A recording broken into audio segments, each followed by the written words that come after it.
The clock read 11:47 p.m. when Mark, a 34-year-old graphic designer from New York, parked his car in front of the old suburban house. He had a nagging feeling that this wasn't the best idea, but he couldn't turn down his friend Alex. Alex, his college buddy, had just bought the house. He insisted it was the perfect spot for parties and relaxation, a spacious living room, a cozy kitchen, and a surrounding forest offering a true sense of isolation.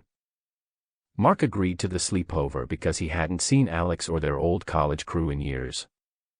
They used to spend so much time together, but now everyone had jobs, families, and their own lives to manage. As Mark approached the front door, he noticed the faint yellow glow of light coming from the second-floor windows. Alex opened the door before Mark even had a chance to knock. His friend looked unusually excited. "Mark, you have to see this," Alex said without even saying hello. He quickly led Mark to the living room, where their friends, Sarah, James, and Michael, were gathered. They were sitting around an old fireplace that someone was trying to light. "What's going on?" Mark asked, sensing the tension in the room. "We found a weird room," Sarah started. "It was hidden behind a wall in the basement, like someone wanted to keep it a secret." "It's like stepping back into the 70s, James added. "Old furniture, dusty stuff, even some recordings." "And?" Mark asked, trying to mask his unease. "There's something off about it," Sarah said, staring into the fire. Alex pulled out his phone and showed Mark a photo, a room with wood-paneled walls, an old TV, a dusty sofa, and children's drawings pinned to the wall. What caught Mark's attention most was a message scrawled in shaky red letters on one of the drawings: "Don't leave me here." "This looks like a prank," Mark said, attempting to lighten the mood. "If it's a prank, then why did the TV turn on by itself?" Sarah whispered. The room fell silent. Alex suggested they all go down to the basement to check if it was just a neighbor trying to spook them. Despite his reluctance, Mark followed. As they descended into the basement, a chill crept over Mark. Alex opened the door to the hidden room. It looked just as it had in the photo, but now the TV was on, displaying static. "Maybe it's just old wiring," Mark offered, though he didn't believe it himself. Suddenly, the TV screen flickered, and the face of a crying child appeared. "Turn it off!" Sarah screamed. Alex stepped closer to unplug the TV, but the screen stayed lit. "Stay with me," said a voice that was unmistakably a child's. Suddenly, the door slammed shut, plunging the room into darkness. The friend's screams echoed in the confined space. Mark felt something cold brush against his hand. When the lights flickered back on, everyone was still in the room, but the door wouldn't open. The TV displayed a new message: "Now you're with me forever." The next morning, the police found the house empty. There were no signs of struggle, no evidence that anyone had been there. Alex, Mark, Sarah, James, and Michael had vanished without a trace. The hidden room in the basement was sealed shut once again. Detective Julian Ford, known for his rational approach and keen attention to detail, was assigned the case of 5 people who had vanished from an old house on the outskirts of town. Julian didn't believe in mystical tales, but the disappearance of an entire group of adults without a trace was unusual, even for him. The house where it all happened was locked when the police arrived. Inside, there were no signs of a struggle or forced entry. On the living room table, they found only one item: Mark's phone. Julian decided to start with the house itself. It was an old 2-story structure built in the 1950s. The previous owner, who had sold it to Alex, turned out to be a 70-year-old man named Harold Miller, now living in a local nursing home. "That house," Harold said when Julian showed him the photo. "Oh, I hadn't been in the basement since 1980. There was always something odd down there, but I didn't want to know what." "What do you mean?" Julian asked, barely concealing his skepticism. "Once, when I was down there with my son, we heard noises in the walls. Like something was moving. He was just a boy then, and it scared him terribly. After that, we sealed off the basement room and never went back."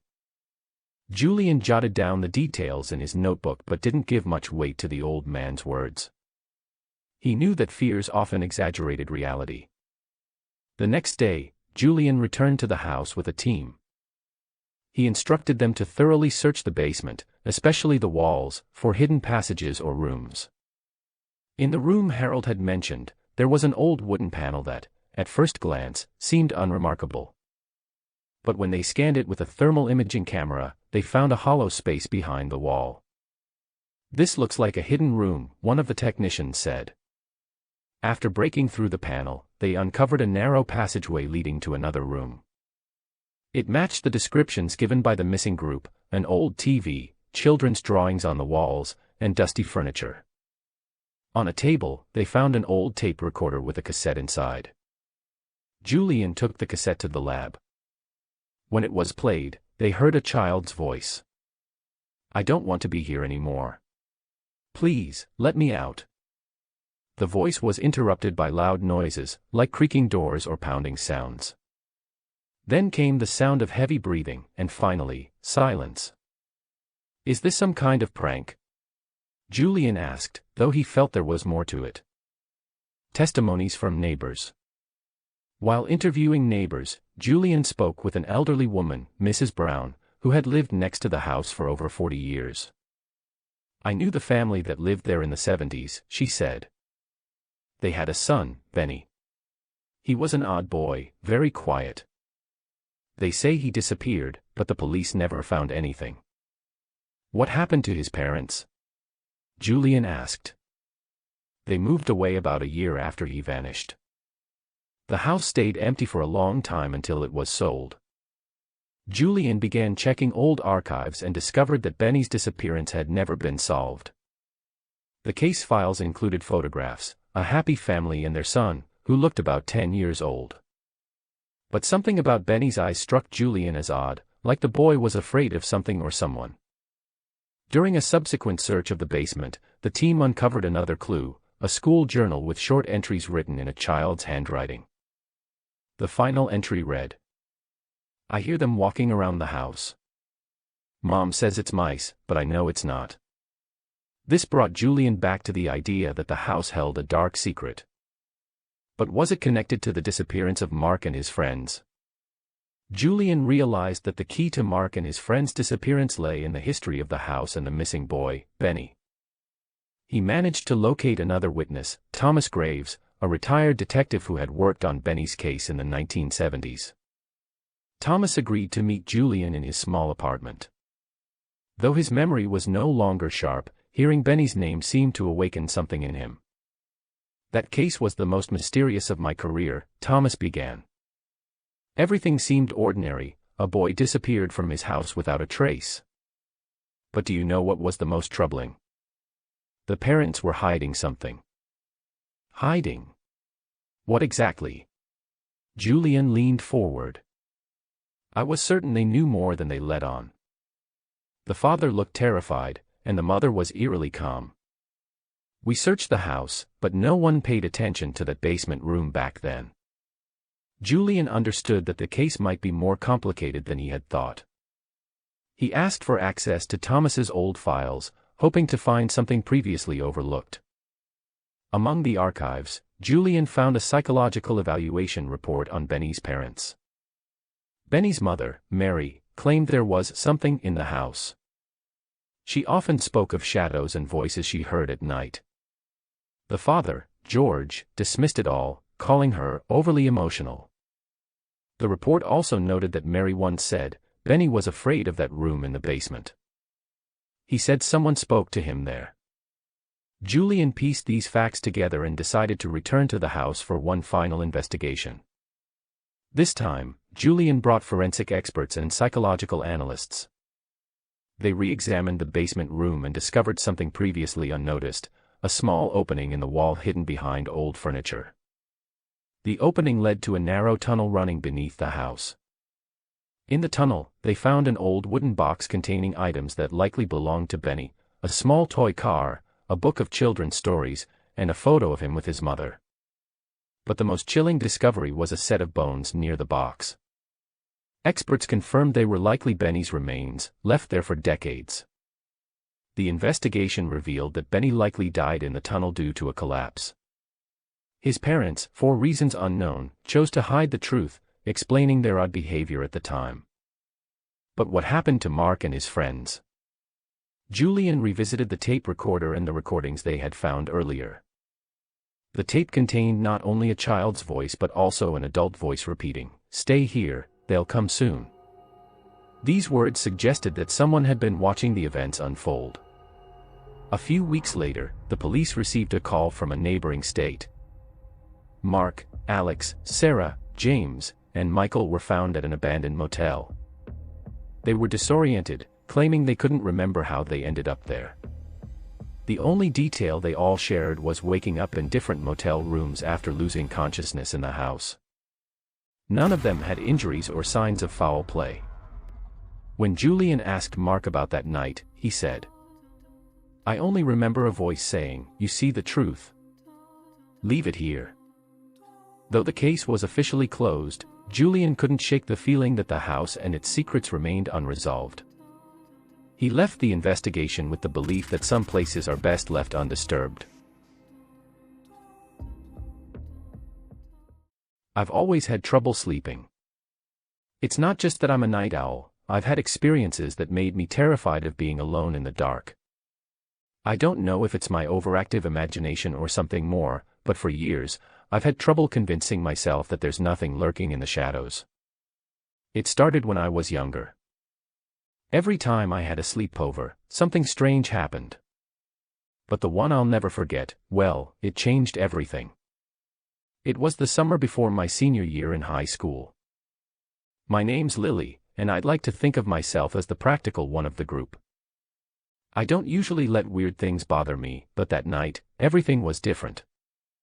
I'd invited my 3 closest friends, Emily, Sarah, and Ben, over for a sleepover at my house. We had done this 100 times before, and I never thought anything of it. But that summer, the house felt off. I'm not sure what it was, but the air had a heaviness to it, like something was just waiting to happen. Let me tell you a bit about my friends. Emily was always the daring one. She loved horror movies, the scarier, the better. Nothing ever seemed to scare her. Sarah, on the other hand, was more cautious. She was logical, a bit of a skeptic, and would often call Emily out for her wild theories. And then there was Ben. Ben was a quieter guy, always a bit distant, but he was a good listener. He had this strange habit of zoning out, looking at things no one else could see. It used to freak me out, but I never said anything because I didn't want to seem weird. It was Emily who suggested we play a game that night, a sleepover tradition of sorts. She called it the Sleepover Challenge. The rules were simple: we had to tell each other the scariest stories we knew and then turn off all the lights for 10 minutes. If anyone chickened out, they lost. The rest of us agreed, even though the air in my house felt heavier than usual. As the night went on, we told our stories, laughing and teasing each other. But then it was Ben's turn. He sat up a little straighter, looking around the dark room with that eerie stillness he always had before he spoke. "I don't have a story," he said quietly. "I have an experience." We all turned to him, curiosity piqued. Ben didn't usually share personal things. He began, his voice low, "When I was younger, I stayed over at my cousin's house. He lived in a big, old house on the outskirts of town. It was the kind of place where you always felt like something was off, but you couldn't put your finger on it. One night, we were up late, like we always did. We heard noises, scratching noises, from the attic. We thought it was just rats or something, but when we went up to check, we found nothing." There was a pause. I could see Emily rolling her eyes, but she stayed quiet. Anyway, that night, we were all sleeping in the living room, and I woke up to see something standing in the doorway.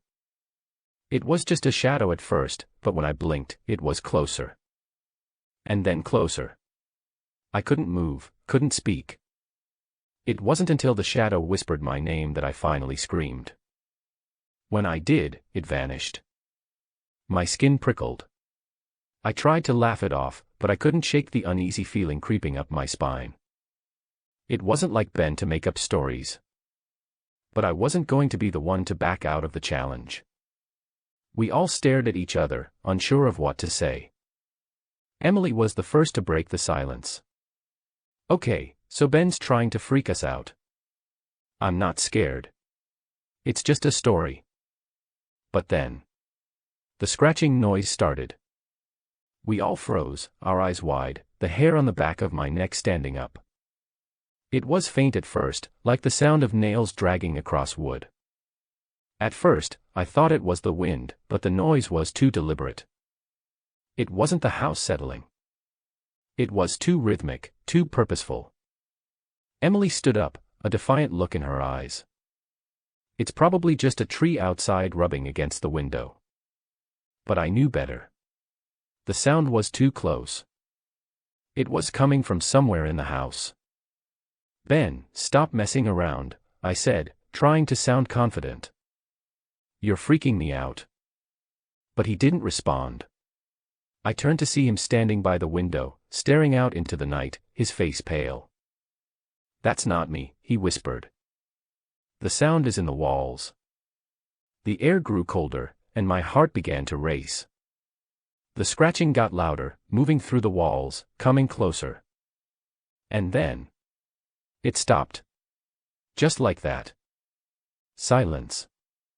We all sat there, holding our breath, waiting for the next sound. But it didn't come. Then, Ben spoke again, his voice shaking. I think it's time to go. I glanced at the clock. It was almost 3 a.m., and I'd never seen Ben so freaked out. I looked to Sarah, hoping she'd say something logical, but she was silent. Emily stood up to grab her things, but I noticed something strange in her eyes, fear. Let's just go, Sarah finally said. But as we stood up, the door to the room slammed shut, trapping us inside. Panic set in. The lights flickered. And then, we heard it again, the whispering voice. Leave. Before it's too late. I don't know how we finally managed to get the door open. But when we did, we ran out of the house, not stopping until we reached the end of the street. We never talked about that night again, not in detail. But something changed in all of us. We stopped having sleepovers, stopped getting together like we used to. And Ben. He became more distant, more withdrawn, as if something had followed him home that night. And now, as I sit here writing this, I can't shake the feeling that something is still out there, watching. Something from that house, something that followed us after that night. And every time I close my eyes to sleep, I hear the scratching again. I never thought I'd be back here, sitting in the same house where everything went wrong. But here I am, trying to make sense of what happened, hoping I can find answers, if only to calm my mind and stop hearing that scratching sound every time I try to sleep. It's been months since that sleepover. Ben hasn't spoken to any of us, and Sarah and Emily have both moved away to different cities. As for me, I've been staying in touch with them over text, but we never talk about that night. I can't. I won't. But I can't shake the feeling that I'm being pulled back to that house, the one on the outskirts of town. Something inside me, maybe it's guilt, maybe it's just unfinished business, tells me that I need to know what happened that night. Why did we hear those whispers? Why did we hear the scratching in the walls? Why did the door slam shut, trapping us? So, when I received a message from Ben out of the blue, I knew this was the moment I had been waiting for. His message was simple. I need to talk. Meet me at the house. I didn't hesitate. It was late, but I packed a bag and headed to the old place, alone. I'd been back a few times since the sleepover, but never inside. I wasn't sure if I was brave or stupid, but this time I was determined to face whatever it was that had been haunting me. The house still looked the same. Run down, eerie, with the same worn-down facade that made it feel like it had stories, dark stories, that it didn't want to share.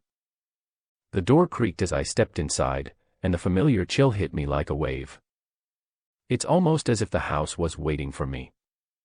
I found Ben sitting in the living room, his face pale, his eyes hollow. He looked like he hadn't slept in days, and when he saw me, there was no relief, only an overwhelming sense of dread.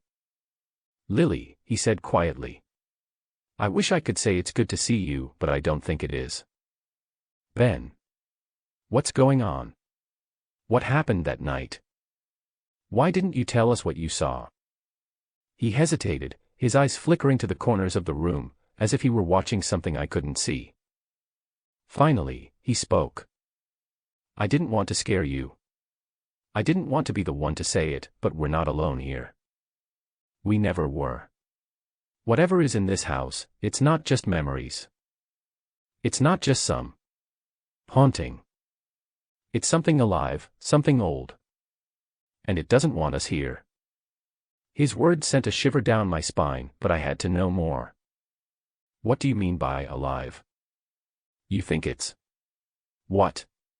A ghost?" Ben shook his head slowly. "No, not a ghost. Not something that used to be human. This is older than that, something that was here long before we ever stepped inside. It feeds on fear."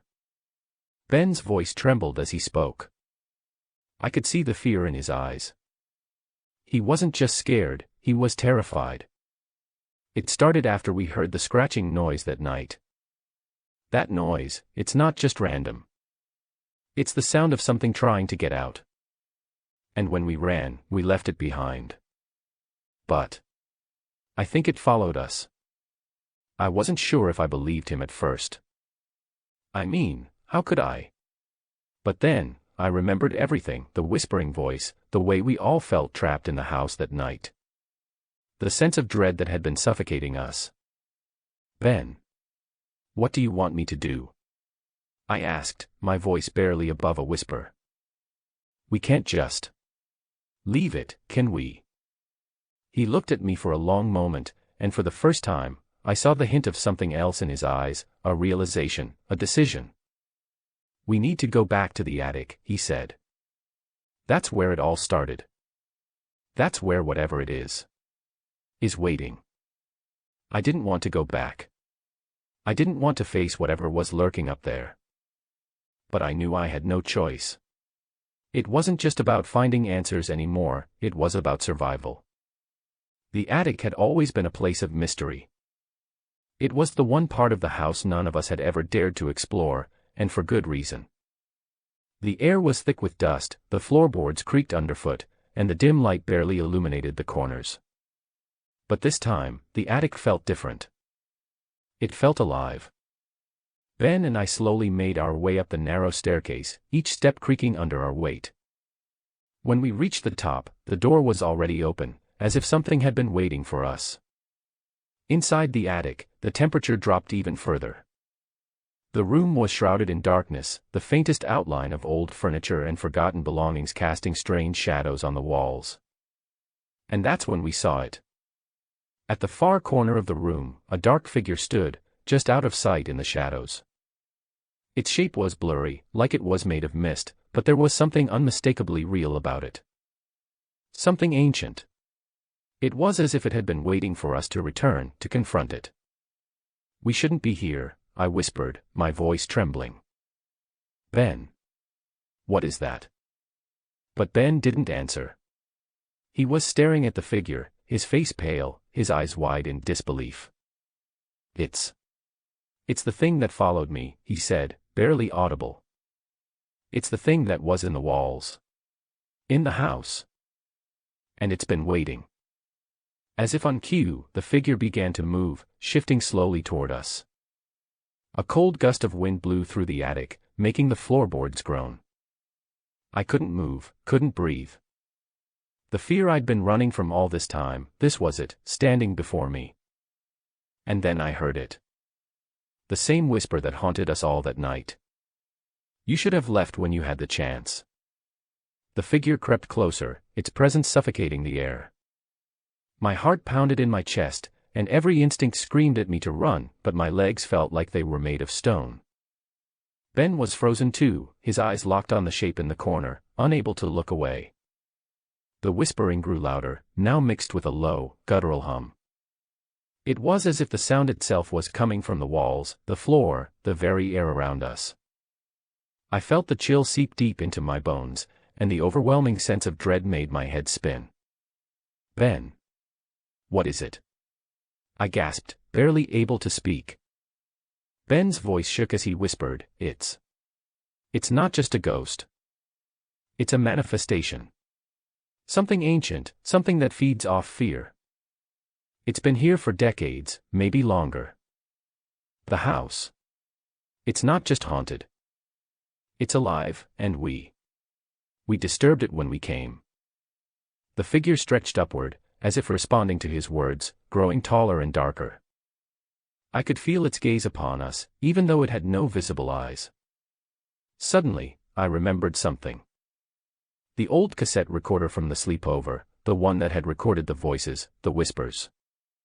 There was a moment when we had heard something that didn't make sense, a voice saying, "Stay here. They're coming." What if that was a warning? What if it was trying to tell us that we weren't just facing something supernatural, but something that wanted us trapped in this house forever? I turned to Ben, trying to gather whatever courage was left in me. We need to leave, now. We can't let it win. But Ben was already backing away, his eyes wide with fear. It's too late, he whispered. It has us now. I felt a jolt of panic. No. We couldn't let it take us. Not like this. Then I remembered the attic door. It was our only way out, but we had to move fast before the figure reached us. My heart raced as I made my decision. I grabbed Ben's arm and pulled him towards the door. The figure moved again, blocking our path. It was closing in on us, the space growing smaller, its shadow casting over everything. The cold grew unbearable, and I could almost feel the floor beneath me begin to shift, as though the house itself was bending, twisting. But then, something unexpected happened. The scratching noise, the one we had heard that night, the one that had haunted our every move, began again. It came from the walls, loud and frantic, as if something inside them was desperately trying to break free. The figure paused. Its movement slowed, almost as if it were distracted by the noise. Now. Ben screamed, snapping me out of my trance. We bolted for the door, the figure lingering just behind us. But something about the scratching noise, it felt like it was weakening the presence, holding it at bay. We stumbled down the stairs, breathless, our footsteps echoing through the empty house. When we reached the front door, it felt heavier than I'd ever remembered, but we managed to get it open. The moment we stepped outside, the air shifted. The temperature returned to normal, and the suffocating weight on our chests lifted. We both gasped, struggling to catch our breath, and I turned back, looking up at the house. For a moment, I thought I saw the figure in the window, watching us. But as quickly as it appeared, it vanished, as if the house itself had swallowed it whole. It's been weeks since that night. I don't know what happened to the house after we left, or if it's still waiting for its next victims. Ben and I haven't spoken much since then. I think we're both still trying to process what we saw, what we experienced. I haven't been able to sleep without feeling that cold, eerie presence lingering at the edge of my dreams. The whispers still haunt me, sometimes, I swear I hear them scratching at the walls, just like that night. But I've learned one thing, some places aren't meant to be explored. Some mystery should remain unsolved. And sometimes, the scariest part isn't what you see, it's what you don't.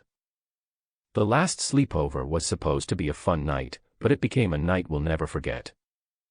And maybe, just maybe, it's best to let the house stay empty. Because the truth is, some things shouldn't be awakened.